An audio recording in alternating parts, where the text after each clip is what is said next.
Welcome to the Heat versus the World podcast.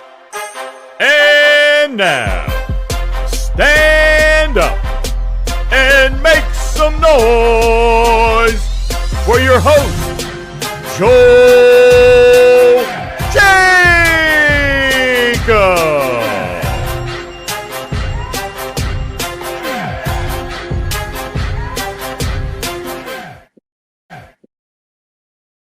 What's going on, y'all? Welcome back to another episode of the Heat versus the World podcast. As always, I'm your host, Joel, and with me, I got Anthony. And today we got a great episode heading y'all's way because the Heat, they get another win. They're now 9-5, and a lot went down since our last pod because the Heat they beat the Hornets, they came back to Miami, and they beat Brooklyn. And let's see, there was another game after that where we went straight to Chicago. It was straight to the Bulls, right? Yep. All right. So we played Chicago, and that's where things were a little interesting. We started that first game 22-1. That was the score, and I remember thinking we had this in the bag, and that was shame on me for even thinking that, because y'all know this is never gonna be the case with the Heat. We're not just gonna blow a team out simply like that. It's always gonna be a close game, but I wasn't expecting us to lose it, but it is what it is. The Heat went and dropped that game, but then they bounced back, and this time they actually blow the team out while getting the job done. So shout outs to the Heat, and like I mentioned, we're now 9-5. We still got 68 games left. So we still got a lot of basketball left to be seen. And I just want to know, Anthony, what's on your mind after seeing the Heat play the way how they did these past few games? I mean, honestly, it almost felt like they were due for a loss, right? I mean, they were on the 7-game winning streak. They couldn't keep it up forever, really. So, you know, it's annoying the way that they did drop it, starting 22-1 and then falling short. Yep. But it was bound to happen some point here soon because you can't win every game at the end of the day. But I was really happy with how they played last night against the Bulls, bouncing back, 18-point win. Exactly. And I mean, it's funny because it's only right Chicago is the one to break the streak. I mean, in case for the younger viewers at home who don't know what I'm talking about, this is the same team that broke the 27-game winning streak. And it's crazy because it was almost the same exact score too. Like 97-101, we lost back in 2013 to them. This time we lost 97-102. So you can't even make this stuff up. So if you ever see us having another win streak and you see that we play the Bulls at that very arena, just know that we're not winning that game. All right. It was a great streak. Enjoy it before that game takes place and then just be ready for the inevitable. But with that all being said, I just want to know, Anthony, was there any player that in your mind that really stepped up for the team during these past few games? I think it's two guys, honestly. I think it's Jimmy and Duncan, right? Duncan, definitely the more obvious one. I think he's averaging like 22 points over the last 5 games on almost like 50% from three. It's ridiculous. I know we talked about last episode who was the fourth best guy on the Heat, and that looks good right now. Whoever said Duncan was, he looks like his former self for sure. I would even argue he looks better than his former self because of the way he's attacking inside, cutting, even playmaking a little bit. Obviously, the defense still isn't fantastic, but I mean, we don't need him to be that defensive guy. We got Jimmy, we got Haywood, we got Bam. And Right. then the second guy, as I said, is Jimmy. Two 30-point performances, I believe. Another one had 20, not sure about the first Bulls game, but I mean, he played really well. He looks like I don't want to say he looks like playoff Jimmy because he don't look that good. He doesn't look that good, but In-season tournament Jimmy, we can run in with that season one. tournament Jimmy, there Yeah. you go. It's like a step above the regular season, but not quite playoffs. Exactly. And that's a good point you mentioned. Also, we also got to give some praise to the guy that you did select for that fourth best player spot in Haywood Yeah. because, I mean, it's a shame we didn't win that Bulls game because if that was the case, we would be hopping on this pod right now saying that the Heat are 9-0 or something like Yeah, that. something crazy. Yeah, like to say that the Heat are still undefeated with Haywood in the lineup is crazy to think about. And like the impact he has on the defensive end, it's crazy to see that, especially because the Heat are still going out and they're getting these guys from like an LA Fitness or so, and they're getting that type of production, you know? It's So crazy, it's crazy. I would love to have a conversation with, like, a Heat scout or something like that, or even, like, one of their G League scouts because it's so impressive how year after year they come out and these guys that seemingly come out of nowhere they just perform at such a high level. It's wild. exactly, you know. So like we see guys like Haywood stepping up, and I mean like, and you know, it was Kay that brought it up last pod. You know, the fact that some people even want to put Jaime in the convo for being that fourth best player, and like I said, I feel like it might be too early for that type of conversation, but I just gotta say though, the dude has been amazing. Like shout outs to Juan Wick because that dude's been coming out here and he's been cooking. He had like a 15-point game yesterday. So I mean the Heat did it again. And you know, I changed my name since then, but you know, earlier in this season I had it to Joe Cronin would pay for his sins or something like that. And you know what?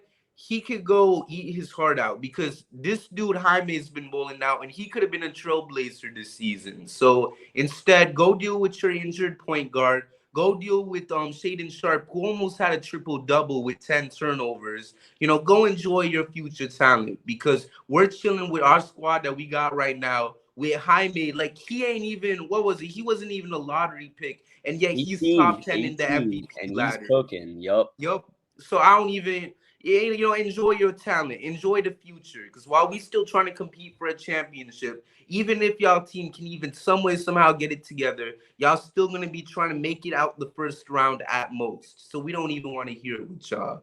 But I just want to know, Anthony, is there anything you want to add on? You know, as we move on from this topic, looking back at these few games. I mean, it might sound crazy to say, but I honestly don't even know if we needed Damian Lillard. And Oh, I I know that might don't. sound crazy, but to me, I mean, Lillard's looked solid. He got off to a rough start in Milwaukee. It was not good. But with the improvements that Bam has shown on the offensive end, the improvements Duncan has shown, the improvements Tyler has shown, I mean, two of those three guys probably wouldn't be on the team if we had Dame. That's. So Mm-hmm. I think if we were talking right now and the Heat were, let's say, well below 500, sure, then everyone would still be bringing up the conversation of, oh, well, if we had Damian Lillard, we might be winning more games. But we're winning games without him, without Tyler, even, we're winning games. So Right. I'm just excited to see what we're going to look like when Tyler does come back in December. And like, and I want to mention one thing. It's like you look at the way how Milwaukee is playing, and I mentioned this a few pods ago.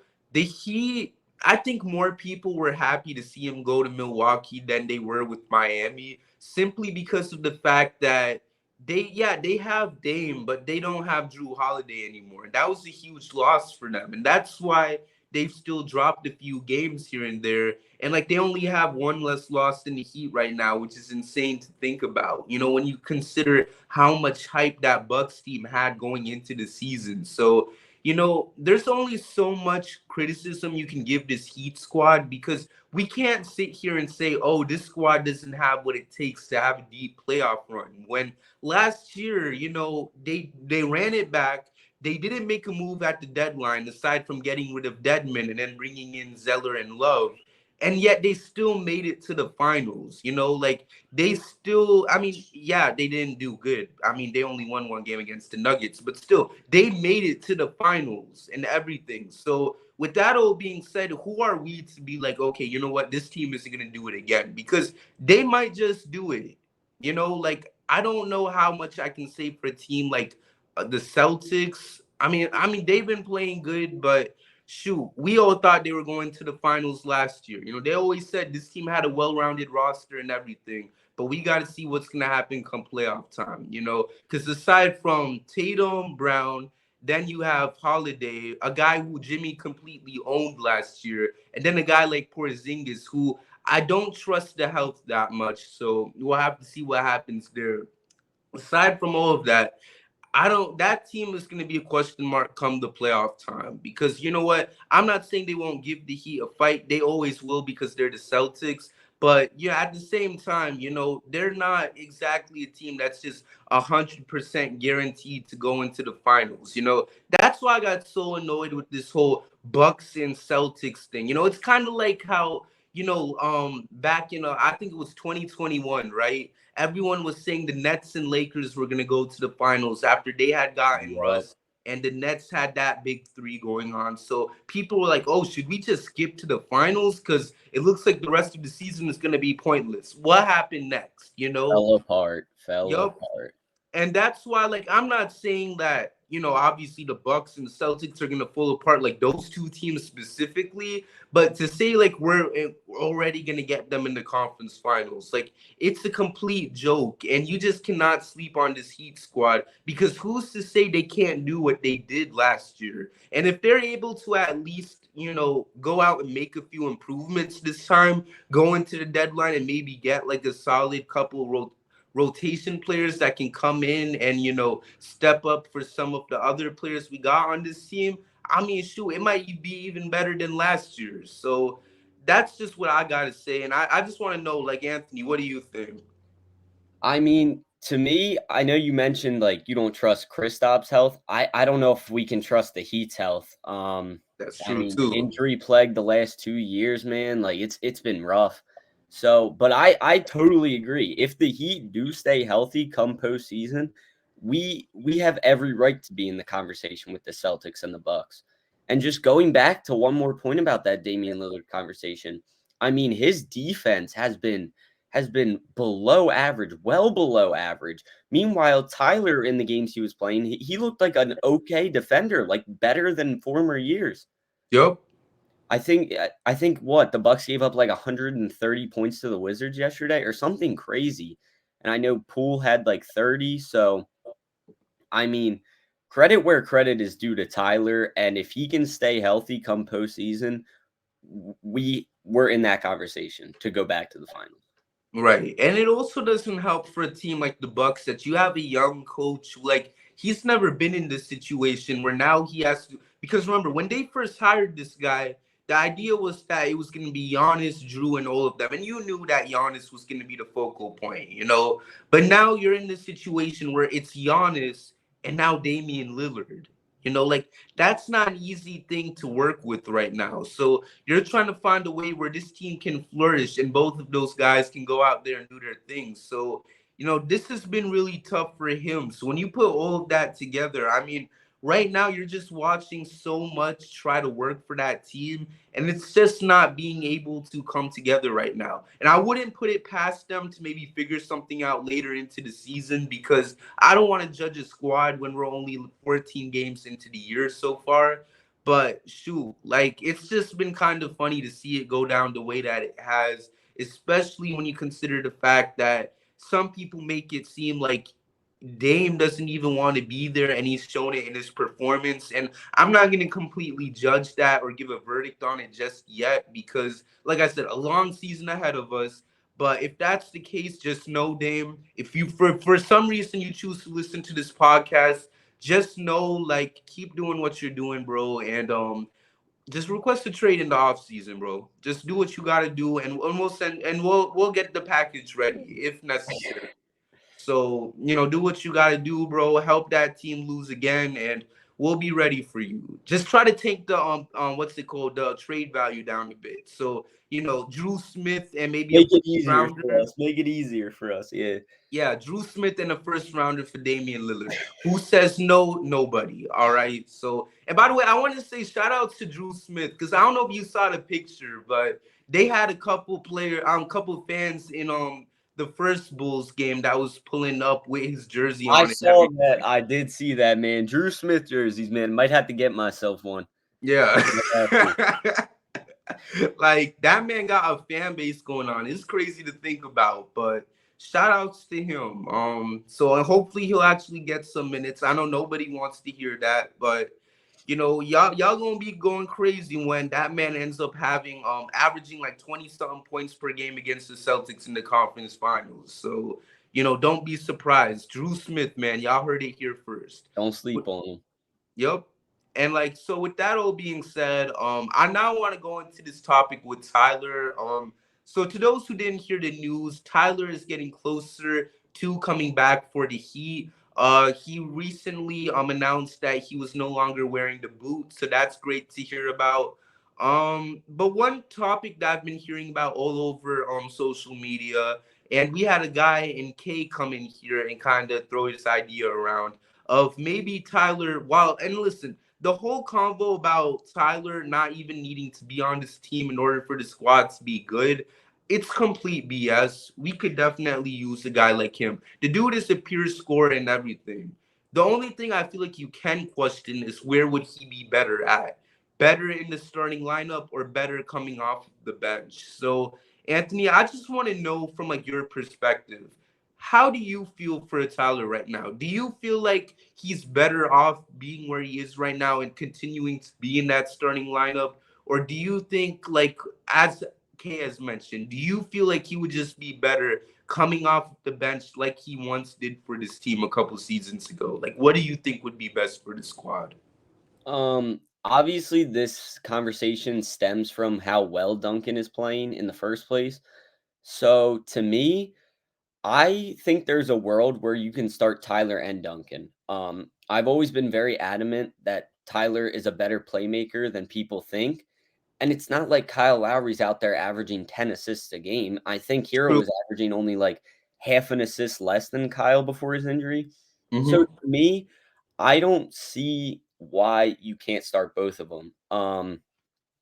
Obviously, it would be an adjustment. It would definitely take some time to figure out because, I mean, Tyler and Duncan both kind of demand the ball a good amount to be productive. But Bam doesn't need to score. I mean, obviously, he's proving he can in Tyler's absence, but Bam can be just as productive, scoring 15, 16 points a night. And I think if we put the ball in the hands of Tyler and Duncan and let Bam and Jimmy worry about the defense, the aggressiveness, the rebounding, the playmaking, whatever it may be, I think that might be our best bet against a team like Boston who can score the ball so well.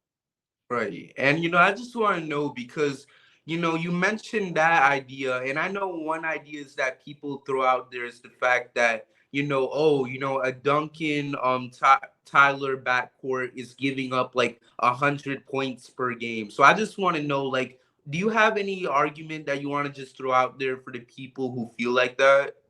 Yeah, I really don't think Duncan is a great defender. I'm not going to try and defend him as a defender. I would argue he is a little below average, just at least this season.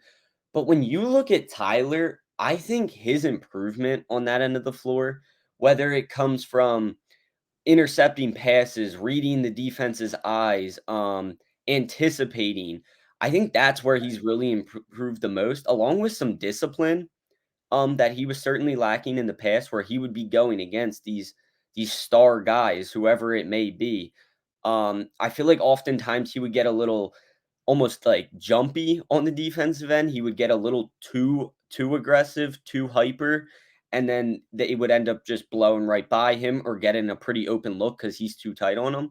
I Mhm. think he's really toned that down when we saw him on the court this season, looking more disciplined and then jumping on those opportunities when it's the right time, anticipating those passes when it's the right time. Right. So, you mentioned some great points. And for me personally, like, I personally would think that would be an interesting idea for the Heat to work with because I've never been high on Kyle Lowry being in the starting lineup in the first place. And the thing is, I feel like he plays so good whenever he's working with the bench players and stuff, because one thing people would always mention is the fact that there would be games where Kyle would go out there and he would play with like only five other guys. And it would be like him, Orlando Robinson, some other G League guys in the starting lineup. And yet he would be bowling out. He would look like prime Steve Nash out there. So I'm not saying like you gotta put him there with the G Leaguers, but I feel like if you put him with a lineup that's maybe not with the starters specifically, he could go out there and at least look a lot better out for the Mhm. Heat. I'm not saying he's got to be, prime Steve Nash, but if you could go out there and give this team some serviceable minutes and be an elite playmaker, at least whatever's left for him at this point of his career, and, go out there and get those other guys fed. I think that would be great for that second unit. And it would be good for this team as a whole to just have someone go in there, someone that has experience too, a championship winning point guard and everything, going in there into that second unit with the other guys, whether if it's a Caleb Martin, Thomas Bryant isn't even starting. Well, no, not starting, but now it looks like he isn't even coming off of the bench anymore. More like a third stringer with Love being our backup for Bam. So you have a guy like Kevin being in that bench role too. Go out there and run with those guys, and then let the first unit go out there and do their thing. For me, that would just seem more ideal. That's why I wasn't even thrilled with the idea that he mentioned he wanted to start, because at the end of the day, it just seemed better for him, especially in the playoffs last year, where he was able to get some really good minutes when he was running with that second unit. So now, with that all being said, I just want to know, like, even if the Heat were to make the decision to put Tyler on the bench, like, would you think that would be a good move, or would you think, like, for sure he would be better off being in that starting lineup? Um, I'd play him with the starters personally. Whether that's right away or not, I think is a decision that Spo's gonna have to make. Maybe he has like a 4 3 game adjustment period where he's working himself back to full health or whatever it may be. Right. But like long term, I think having him in the starting lineup, let's say over Duncan, would be better. You put Kyle at the 1, Hero at the 2 in that world. And I think that would just be better than the Duncan situation because Duncan isn't like as much as Heat fans might hate to hear this, he can't sustain what he's doing right now. That's just the reality of it. There's few players in the world who can sustain what Duncan's doing right now. Shooting 50% from 3. That's just that's not sustainable for anyone. I mean, 2020 Duncan might have to argue with you on that. I don't know. I mean, if 2020 Duncan wants to come back and help the I'm team win not going to the complain. championship, like, I mean, I'm not going to complain, but more my point is even when he was shooting like crazy from 3 back in 2020, he wasn't averaging 22 that he's averaging right now. He was more that's true. what, 11 or 12, something like that. Hmm. Yeah, so I think Tyler's more of a 3 level scorer than Duncan, Yeah. so it would be more consistent on the offensive end. And then obviously, I talked a lot about the defense. I think Tyler's pretty clearly the better defender out of those 2 guys. So that would be my opinion on that. Right. And and like it's a fair argument to be had, because at the end of the day you mentioned that, and I know, like, just to bring up a point Kay wanted to make, since I know he couldn't be on the show, is that at least with Tyler, he's such a pure scorer. It's crazy. Like, even if he's not starting, he can give you whatever numbers possible, whether if he's in that starting lineup or off of the bench. So it's like, for me, I'm on either side of it. I just want to see this team succeed, which is why, like, for a guy like Spo, he'll figure this stuff out.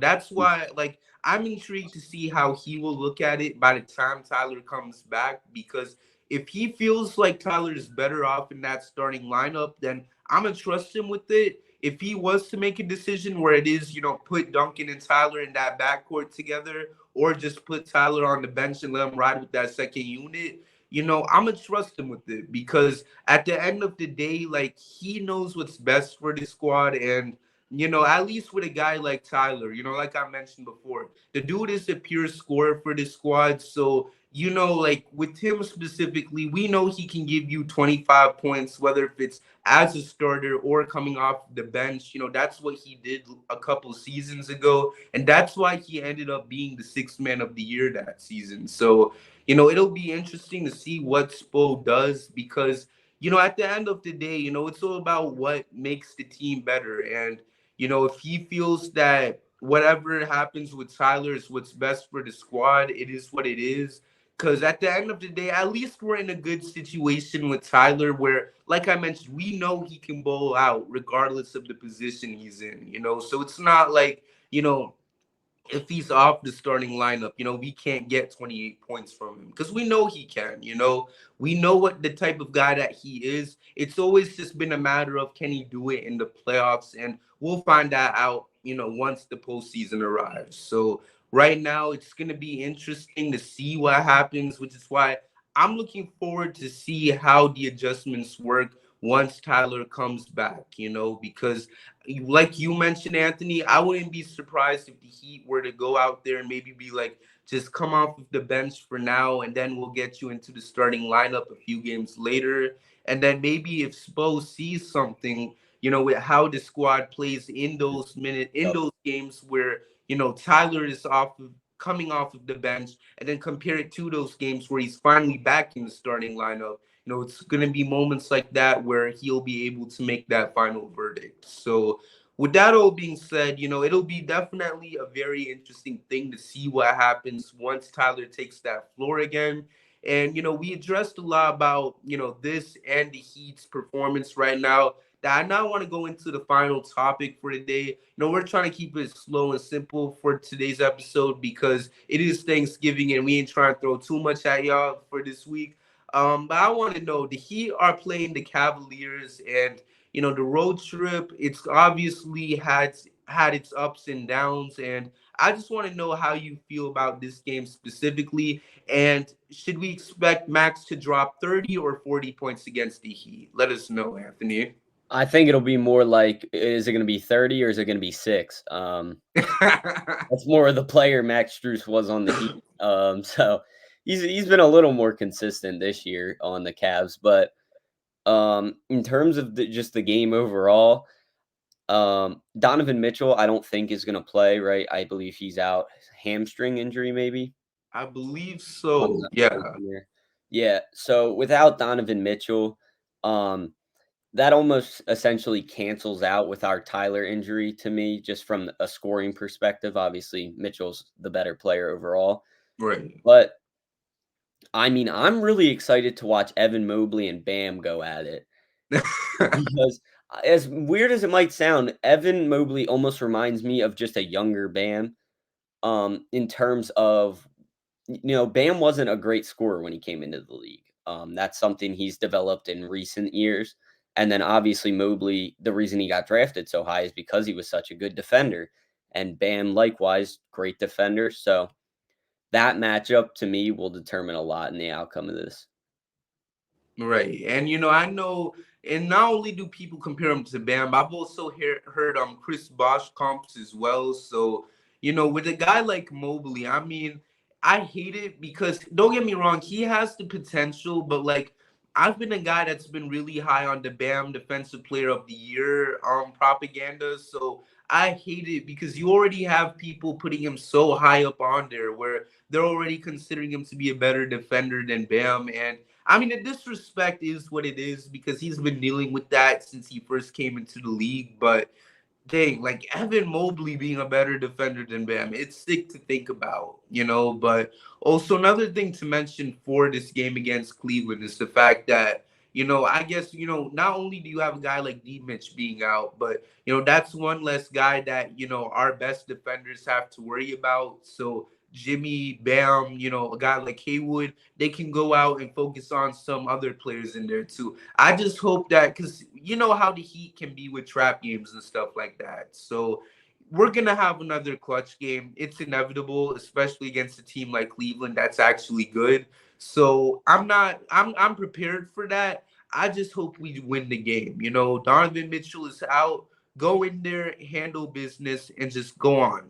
Continue this road trip. I think we only have 2 more games on the road after this. So go out there, handle business, and let's keep it going. Because the more of these road trips we get out the way, and the more successful we are at it. Not only is it good for us down the road when we actually have to play tough teams, especially in the playoffs and stuff, but come later on in the regular season, you're not even gonna have to worry about that much road games because you're getting rid of all of these things now. I don't know when we have that West Coast trip where we got to go to like LA to play the Lakers, Clippers, and all them other teams. But that's gonna be another road trip that you'll get to take care of in a matter of time. And then before you know it, you're gonna have a lot of games at home, and you could just chill there, take care of business, and then go on with it, and hopefully finish the season with a great record, and then go from there with it. And I obviously don't want to hit on that too much because,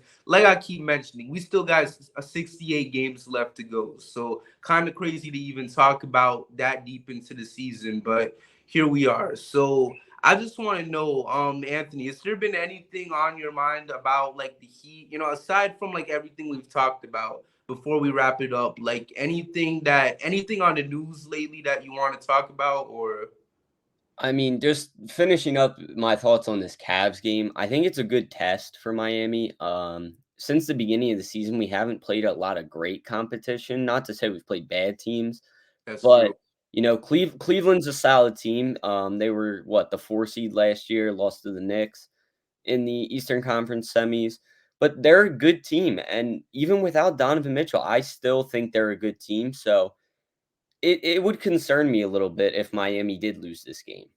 Right, Um, I think that's one thing. Like, I wasn't concerned when Miami lost to Chicago the other day because I don't really view Chicago as a team that we could see in the playoffs. right. Cleveland's a team we could see in the playoffs, right? So I'm looking forward to this game. Hopefully we get it done. Right. And I mean, I'll say this, like even if we do lose, and I'm not, let's see, I need some wood to knock on. All right, there we go. So even if something like that is to happen, one thing I will say is like the Heat have this history where they even lose to teams that they should be beating in the first place. I mean, one of the worst games I'll ever see, in the Jimmy Butler era was when we lost to Philadelphia. I remember that game. Tyrese Maxey was going off, and Embiid and Harden were not playing in that game. It was like, I think, 1 or 2 games before the infamous Jimmy Udonis Haslam fight against the Warriors. So all of that went down. But yeah, like for this Heat team, I mean, they're just gonna be the Miami Heat. So do I want them to win? Of course, it would be great to go 10-5, but at the same time, it's like this squad is interesting. I ain't gonna scold them, but they're an interesting team. So, I don't know what the heck they're about to do come tomorrow, but one thing about this squad is that, even if they lose, it's like I'm always gonna be feeling as if they're going to be all right, because I'm a little too high off of what they did last year. All right. So I just feel like I cannot doubt them until they actually lose in the playoffs. You know what I'm saying? Like, even when they played Denver, even though it looked like the matchups were bad for us, I was still thought that that team could win the finals. So, you better believe me when I say that I'm not even going to look at any loss in a bad way from this point on because I don't know what the squad is going to do. This is the type of team to lose to a high school team by 30 points, and yet they'll still find a way to play amazing basketball the next night against the 96 Bulls. So, you know, the Heat, do what y'all gonna do. I would prefer y'all to win, of course, but do whatever makes y'all happy, I guess, because y'all love to throw us off when we least expect it. So, yeah. Anyways, with that all being said, is there anything else you want to share, Anthony, before we wrap it up? I guess my final thought is just I don't want to enter the playoffs as a playing team. I don't want to do Mhm. it. I don't want to start as an 8 seed and have to work our way to the finals. I want to see Miami sitting at the 3, 4, 5 seed. We play a good first round team. We get out of there and we go into the finals. I mean, I'll say this. I mean, last year was fun. So if they do want to take that route, I mean, listen, that low key took a huge toll on me mentally. But I mean, because Anthony, you're still new to the pod, but like one of my favorite moments of last year was we lost to Atlanta, and I literally hopped on the pod after, and I said that this team was a sick dog that needed to be taken out of its misery. So. If they You want to jinxed it. stop, You jinxed it, man. You jinxed it. I mean, I mean, I was glad to be wrong. So, there is that. But, yo, if the Heat want to go out there and send Boston or Milwaukee home in the first round again, and they want to have Jason Tatum or Giannis in the press conference talking about, oh, losing in the first round ain't that big of a deal. This was just a step to success for us. By all means necessary, do what y'all got to do. I will not complain. I will just watch it and laugh at all of the fans that was trying to talk crap about us, talking about we didn't get Dame, so we wasn't gonna win nothing. And I don't like I said, I don't want to sound too cocky because I've already said the word 68 a lot, and I'll say it again. 68 games left, so I ain't gonna talk my talk just yet. But that Heat culture, man, we snorting it too much because I'm telling you, like, I'm ready to see what this squad could do moving forward. So with that all being said, man, it's been great to see this squad do what they've been doing, especially considering how they started last year. And I just want to know, like, Nikola Jovic, man, like, one last thing before we officially close it out. What do we expect from him? Because we see Jimmy watching this man play, and he still has high hopes for him. So, what's gonna go on at this point? Because I really don't know. I mean, I love Jovic. I think he's a great player. I think when he gets minutes, he takes good advantage of them and he's productive. But at the end of the day, he's really young. He's younger than Jaime, so I'm not concerned about it. Let him spend time in the G League. Let Jaime get playing time because he's 2 years older than him at the end of the day, and he's got more experience. So, which is weird to think about because he's been in the NBA for a shorter amount of time. Right. But That's the thing, and like also the fact that he played in the World Cup too. So yeah, I mean, he is getting his experience. I will say that, and hopefully we can see him take the floor too. I think the issue is that the Heat still view him as a very raw prospect and mhm. stuff, and they want to continue developing with him, which is fine. I I would. just want I mean, to, he was the 30th pick, right? I mean, he is a raw prospect at the end of the day. yeah, So, when you have the 30th overall pick or whatever it was near the end of the first round. right, Um, you're gonna look for talent. You're not gonna look for just a solid 5 points per game scorer. Why would you look for that at the 30th pick? You want to mhm, look for raw talent that could turn into a star. right. And it also doesn't help that you have a fact that I mean, I might as well mention him since he has almost the same last name as him in Nikola Jokic. I mean, the man was selected during a Taco Bell commercial. Like, look at that. And then you see the way how he turned out for Denver. Am I saying he can be like a Nikola Jokic? Obviously not, because the dude is a generational talent. But you can't help but think that this random guy that you got late in the first round or in the second round could be something special for your team. Because if it worked out for a team like Denver, I mean, who's to say that maybe somewhere down the line we might not see that next type of talent come Mhm. that late in the draft. So I mean, like, even with the guy like Giannis, he was selected a little higher than a Jovic, but 15th pick in the draft, wasn't even a lottery pick in the first place. And we see how he turned out. And then also a guy like Bam, who probably wouldn't have even been a lottery pick if Miami wasn't interested in him. So it's interesting to see how this stuff plays out, and hopefully Miami continues to go out there and just continue to develop these guys. And I mean, hey, we've seen Miami turn undrafted guys into like whole star, well, not stars, but you know what I mean, like good rotation players where they end up getting paid, whether if it is a Max Strus, a Gabe Vincent, or even a Kendrick Nunn who ended up being a Rookie of the Year candidate. So if you can do it with a guy like them, why can't we do it with a guy like, a Jokic or Exactly. a Jaime, Yep. you know? So with that all being said, we talked about a lot in today's episode. Is there anything any final words from you, Anthony, before we wrap it up? Nah, man, that's it for me. Let's just hope we get a win tomorrow night. Yes, sir. So with that all being said, man, thank you so much for tuning in to today's episode of the Heat vs. World podcast. Make sure to like, comment, and subscribe to the YouTube channel. Make sure to follow us on all platforms at HVTW Podcast. Make sure to follow Anthony on Twitter at Anthony Passy. Make sure to follow me on Twitter at Joel K Jacob _. And also in case y'all listening to the podcast, make sure to follow Anthony at Anthony Pasci, just so y'all know how to spell that out. And with that being said, y'all, the Heat are playing good, a lot different from how we started last year. Let's keep the wins rolling, and I can't wait to see what the squad does next until our very next episode. So with that all being said, we hope you guys have a great Thanksgiving, and until next time, hit my music because we out. Thank you for listening, and we'll see you next time with a brand new episode of the Heat versus the World podcast.